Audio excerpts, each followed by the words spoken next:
Nadar. Les soirs qu'au vaudeville, en ce moment sauvé, on donne une première représentation quand le gaz relevé couvre tout de lumière. Et pour mieux éblouir de feu les villes troupeaux aux faces inconnues, quand les littérateurs déposant leurs chapeaux, on voit leur tête nue. Puis tous ces rois à qui la notoriété enseigne ses allures. Oh, quel spectacle étrange en sa variété offrent les chevelures. Les unes ont l'aspect de l'ébène.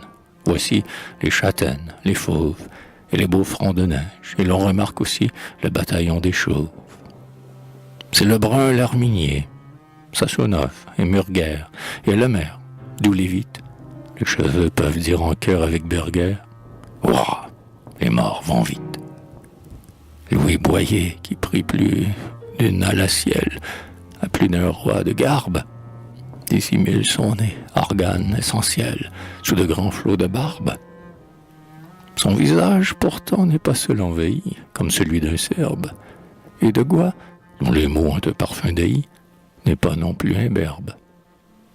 Car le temps, qui sourit de se voir encensé par ceux dont il se joue, mais comme un lierre épars, ce feuillage insensé autour de notre joue.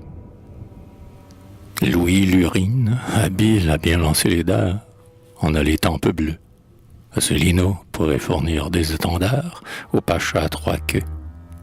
Mary, chêne au milieu d'arbustes rabougris, a vaincu les épreuves. Il est majestueux et fort sous son poil gris, comme les dieux des fleuves. Dumas, qui pourrait seul, mage éthiopien, changer la sage Hélène, abrite des éclairs son crâne olympien, sous des touffes de laine. Mirecourt, dans son ombre, entre de noirs projets, tente de noyer Planche, et René Lordereau, dans ses boucles de jet, garde une mèche blanche.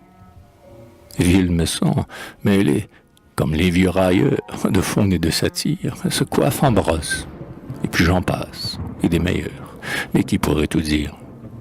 Théo, roi de l'azur où la muse le suit, amant de la chimère, en secouant sa tête, alentour fait la nuit, comme un héros d'Homère.